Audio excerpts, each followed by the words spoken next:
Tips and ട്രിക്സിലേക്ക് ഏവർക്കും സ്വാഗതം. 10th prelims 2022 50 days study പ്ലാന്റെ ഡേ 15 ആണ് ഇന്ന് പഠിക്കേണ്ട ടോപ്പിക്സ് കറണ്ട് അഫയേഴ്സ് 2020 മെയ് മാസത്തിലെ പ്രധാനപ്പെട്ട കറണ്ട് അഫയേഴ്സ് നിങ്ങൾ നോക്കിയിരിക്കാം. പ്രധാനപ്പെട്ട ചോദ്യങ്ങൾ മാത്രം മതി. ഓക്കെ, ഇനി ഇന്ത്യയുടെ സ്വാതന്ത്ര്യവുമായി ബന്ധപ്പെട്ട രാഷ്ട്രീയവും സാമൂഹ്യവും സാംസ്കാരികവുമായി ബന്ധപ്പെട്ട മുന്നേറ്റങ്ങൾ, ഈ ടോപ്പിക്ക് കുറച്ച് ആഴത്തിൽ തന്നെ പഠിക്കേണ്ടതായിട്ട് ഉണ്ട്. ഓക്കെ, അപ്പോൾ അതുമായിട്ട് ബേസ് ചെയ്തിട്ടുള്ള SCERT പാഠഭാഗമാണ് 10th സ്റ്റാൻഡേർഡ് ചാപ്റ്റർ 4 ബ്രിട്ടീഷ് ചൂഷണവും ചെറുത്തുനിൽപ്പുകളും. ഓക്കെ, അപ്പോൾ നിങ്ങൾ ഈ ടോപ്പിക്ക് ഇന്ത്യയുടെ സ്വാതന്ത്ര്യവുമായി ബന്ധപ്പെട്ട രാഷ്ട്രീയവും സാമൂഹ്യവും സാംസ്കാരികവുമായി ബന്ധപ്പെട്ട മുന്നേറ്റങ്ങൾ ഡീറ്റെയിൽ ആയിട്ട് തന്നെ നോക്കണം. ഇതിൽ നിന്നും ഒരുപാട് ചോദ്യങ്ങൾ PSC കഴിഞ്ഞ പ്രിലിംസിനും മെയിൻസിനും ഒക്കെ ചോദിച്ചിട്ടുണ്ട്.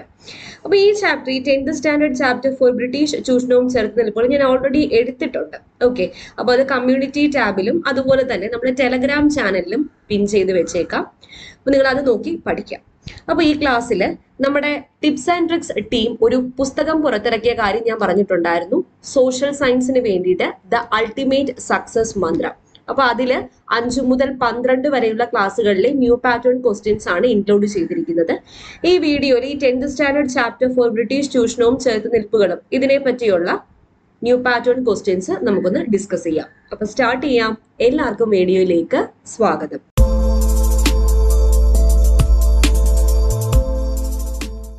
അപ്പോൾ ടിപ്സ് ആൻഡ് ട്രിക്സിന്റെ ടീം, നമ്മുടെ യൂട്യൂബ് ചാനലിന്റെ ടീം പുറത്തിറക്കിയ സോഷ്യൽ സയൻസിന് വേണ്ടിയിട്ട് മാത്രമുള്ള ബുക്കാണ് ദ അൾട്ടിമേറ്റ് സക്സസ് മന്ത്ര എന്ന് പറയുന്നത്.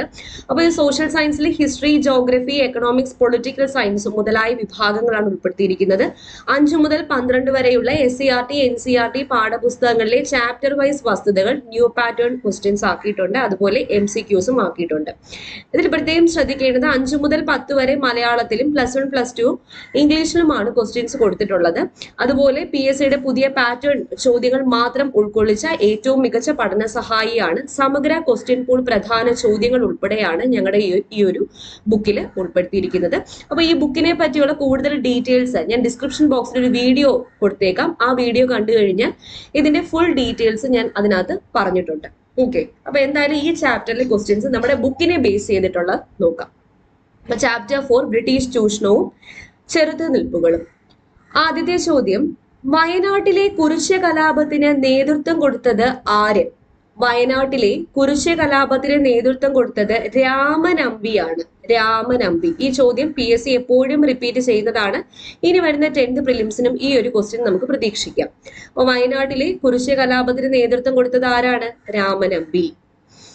മെച്ചപ്പെട്ട വിദേശ ഭരണത്തെക്കാൾ നല്ലത് തദ്ദേശീയരുടെ മെച്ചമല്ലാത്ത ഭരണമാണ്. ഈ പ്രഖ്യാപനം നടത്തിയ ദേശീയ നേതാവാണ് ബാലഗംഗാധര തിലക്. ബാലഗംഗാധര തിലക്. ഈ കോഡ്സ് ഇമ്പോർട്ടന്റ് ആണ്. മെച്ചപ്പെട്ട വിദേശ ഭരണത്തെക്കാൾ നല്ലത് തദ്ദേശീയരുടെ മെച്ചമല്ലാത്ത ഭരണമാണ്. ഈ പ്രഖ്യാപനം നടത്തിയത് ആരാണ്? ബാലഗംഗാധര തിലകാണ്. ഓക്കെ, അടുത്ത ചോദ്യം, ബ്രിട്ടീഷുകാർ നടപ്പാക്കിയ വിവിധ ഭൂനികുതി നയങ്ങളുടെ സവിശേഷതകളാണ് താഴെ തന്നിരിക്കുന്നത്. അവ ഓരോന്നും ഏത് ഭൂനികുതി വ്യവസ്ഥയുമായി ബന്ധപ്പെട്ടതാണെന്ന് കണ്ടെത്തുക. ആദ്യത്തേത്, കർഷകരിൽ നിന്നും നേരിട്ട് നികുതി പിരിച്ചിരുന്നു. അപ്പൊ ഈ വ്യവസ്ഥ ഏതാണ്? റയറ്റ് വാരി വ്യവസ്ഥ.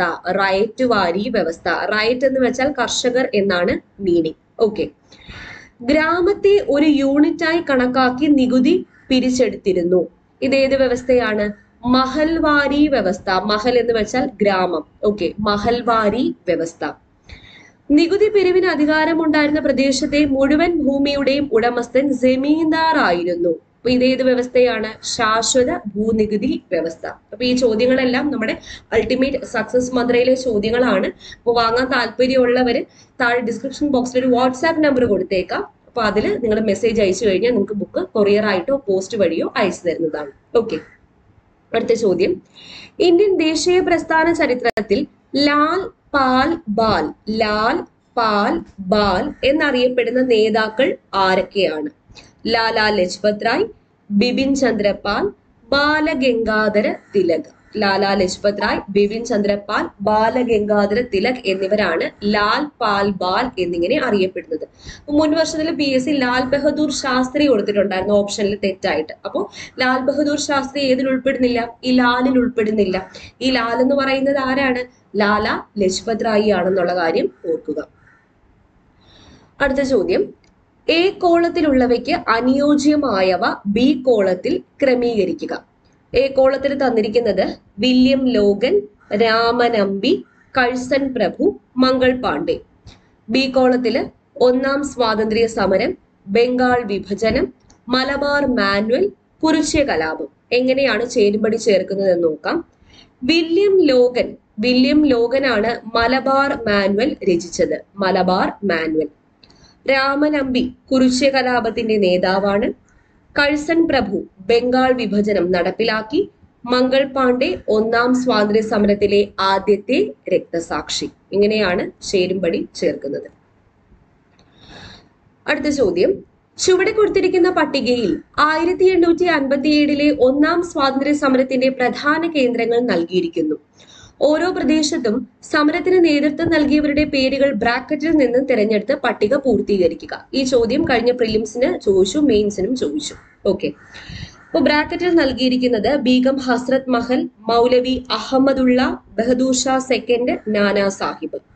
അപ്പൊ ഡൽഹിയില് 1857 വിപ്ലവത്തിന് നേതൃത്വം നൽകിയത് ആരാണ്? ബഹദൂർ ഷാ രണ്ടാമനാണ്. ബഹദൂർ ഷാ രണ്ടാമൻ.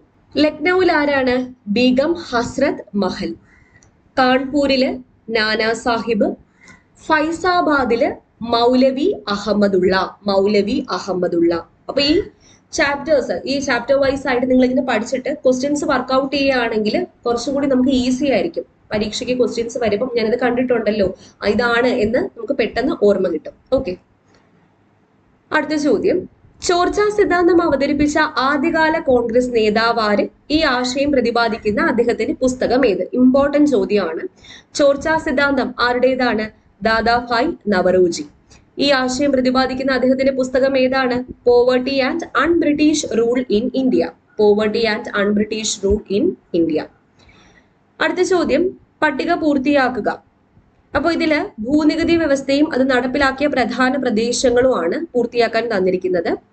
ബംഗാൾ, ബീഹാർ, ഒറീസ ഈ പ്രദേശത്ത് നടപ്പാക്കിയ ഭൂനികുതി വ്യവസ്ഥ ഏതാണ്? ശാശ്വത ഭൂനികുതി വ്യവസ്ഥയാണ്. ശാശ്വത ഭൂനികുതി വ്യവസ്ഥ. റൈറ്റ് വാരി വ്യവസ്ഥ നടപ്പിലാക്കിയത് ദക്ഷിണേന്ത്യൻ പ്രദേശങ്ങളിലാണ്. വടക്കു പടിഞ്ഞാറൻ ഇന്ത്യയിൽ നടപ്പിലാക്കിയത് മഹൽവാരി വ്യവസ്ഥയുമാണെന്ന് ഓർക്കുക. മഹൽവാരി വ്യവസ്ഥ. അടുത്ത ചോദ്യം, തന്നിരിക്കുന്ന പട്ടിക ഉചിതമായി പൂർത്തിയാക്കുക. നികുതി വ്യവസ്ഥയും ഭൂമിയുടെ ഉടമയും. ശാശ്വത ഭൂനികുതി വ്യവസ്ഥയിലെ ഭൂമിയുടെ ഉടമ ജമീന്ദാർമാരാണ്. ജമീന്ദാർ. റൈറ്റ് വാരി വ്യവസ്ഥയിൽ ഭൂമിയുടെ ഉടമ കർഷകനാണ്. മഹൽവാരി വ്യവസ്ഥയിൽ ഭൂമിയുടെ ഉടമ ഗ്രാമത്തലവനാണ്. അപ്പൊ ഇത്രയാണ് നമ്മുടെ ബുക്കിലെ പ്രധാനപ്പെട്ട, ഈ ചാപ്റ്ററിൽ നിന്നുള്ള പ്രധാനപ്പെട്ട ചോദ്യങ്ങൾ എന്ന് പറയുന്നത്. അപ്പോൾ നമ്മുടെ ബുക്ക് ദ അൾട്ടിമേറ്റ് സക്സസ് മന്ത്ര വാങ്ങാൻ താല്പര്യമുള്ളവര് ഡിസ്ക്രിപ്ഷൻ ബോക്സിൽ കൊടുത്തിരിക്കുന്ന വാട്സാപ്പ് നമ്പറിൽ കോൺടാക്ട് ചെയ്താൽ അയച്ചു തരുന്നതായിരിക്കും. ഓക്കെ, അതുപോലെ തന്നെ ബുക്കിനെ പറ്റിയുള്ള കൂടുതൽ ഡീറ്റെയിൽസ് അറിയാൻ വേണ്ടിയിട്ട് ആ ഡിസ്ക്രിപ്ഷൻ ബോക്സിൽ ഒരു വീഡിയോയും പോസ്റ്റ് ചെയ്തിട്ടുണ്ട്, അതുകൂടി ഒന്ന് കാണാം. ഓക്കെ, അപ്പോൾ ഉപകാരപ്പെട്ടു എന്ന് വിശ്വസിക്കുന്നു. വീണ്ടും കാണാം. Thank you.